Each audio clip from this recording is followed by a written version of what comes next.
Hello, my name is Benjamin Hart. I'm an American attorney and the managing director of Integrity Legal here in Bangkok, Thailand.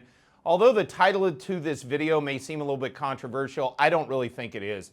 Look, the past 5 years have been surreal. This has been like something out of Brave New World, 1984, The Running Man, Fahrenheit 451. Name me a dystopian future, and you can find it in the 2020s thus far.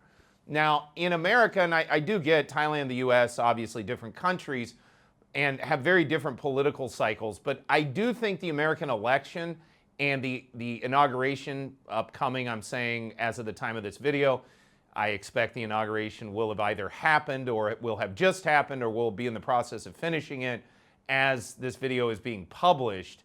But I think that Mr. Trump coming back is a major watershed, and it's a point of turning a corner in a lot of different ways. Let me be clear. I'm not super partisan. I'm not super like over the moon Trump. That's not, and beyond even that, it's not the scope of this channel. I don't like getting in politics here. But this election of Trump in the United States was big. And it was big for a number of reasons. One, he has a mandate. That was very different than the first time around when he won. Now we're coming to find out the second election, it's getting increasingly obvious that he either did not lose that, or if he did lose it, he lost it by a very narrow margin, not by the narrative that was sort of put out there 4 years ago that, you know, this was a runaway success for Joe Biden. I mean, millions of people have just up and disappeared between that election, and this election is even more contentious in my mind than the prior one, and we're supposed to believe that millions of less people voted this election. I'm just not buying that.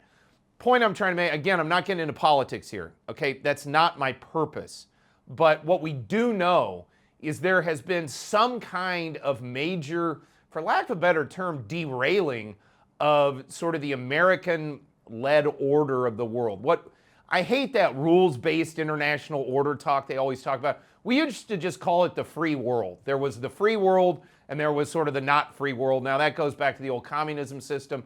But I would kind of like to go back to something more vague, and I would like to stop with this sort of, oh, the rules-based order or this, that, and the other thing. Look, America's a country. There are other countries. America, generally speaking, is a free country. My argument the past 5 years is we lost our way a lot, especially with the advent of COVID. But things are turning a corner, and I think I think Mr. Trump's coming back into office is something of a canary in the coal mine for these upcoming changes. A big one I see is, while I don't necessarily think that, we can all jump for joy that expats never have to worry about American taxes again, I think that this push by all of these, what I'm calling Stamp-Pimps, in reference to the old Stamp Act. I've done videos on this channel before. The old Stamp Act back in America, and the appellation that the American colonists gave to people that were trying to push taxes, specifically these stamp taxes. They called them Stamp-Pimps. I like that term. That's what I'm going to call them. I view the folks that are trying to unnecessarily push people into getting a Thai tax ID number. I refer to them as Stamp-Pimps. And as the title of this video suggests, I view them as very similar to the folks that were unnecessarily pushing COVID, quote-unquote, vaccinations onto people throughout the last 5 years. And let's be very clear, I use quotation marks around vaccines on purpose because there is a federal appellate court in the United States that has ruled that it is not actually accurate to refer to them as vaccines per se, because they are in fact gene therapy devices. They are gene therapy instruments, gene therapy injections is what they basically are. So as we've discussed in other videos, it went through the federal circuit court, and that's what we're looking at with regard to what these things are. And there were people, and I think we're going to have a major reckoning on this in the upcoming months and years ahead. There were people that pushed these vaccinations on people that did not need them.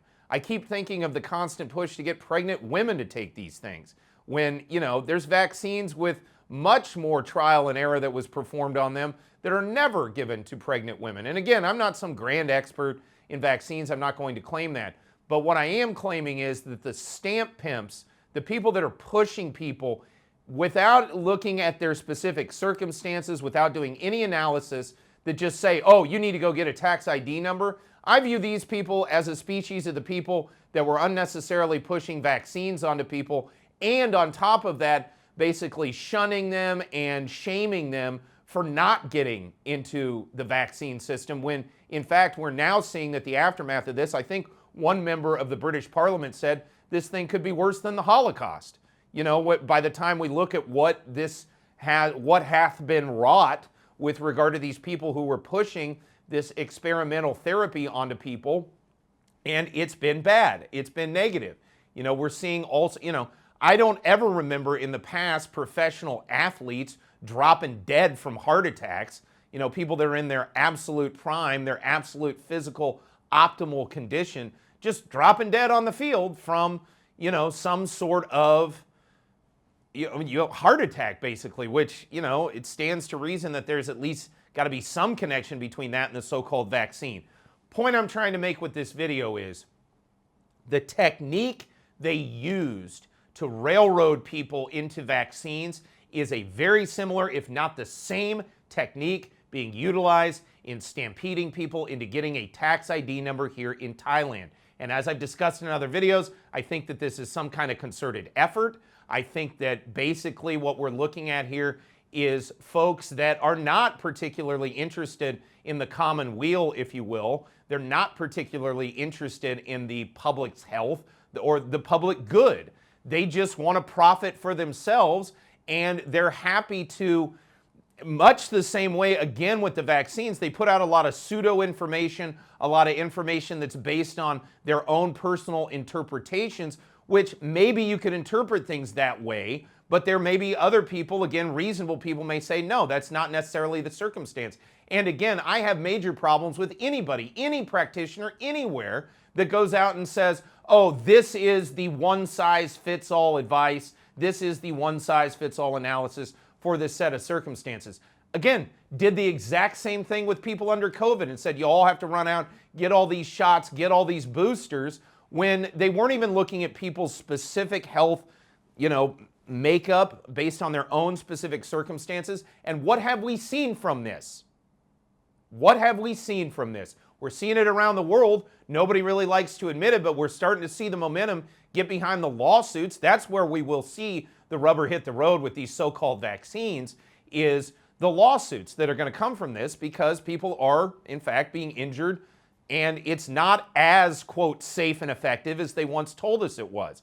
Remember, they told us, oh, if you got that thing, you'd never get COVID, you wouldn't spread, it wouldn't transmit, et cetera, et cetera. All that was nonsense, okay? And I'm not trying to conflate that necessarily with tax advice, but there are similarities here, a lot of them, in terms of the technique being used to stampede people into doing something that may or may not be in their interest based on their own given circumstances in their own given case.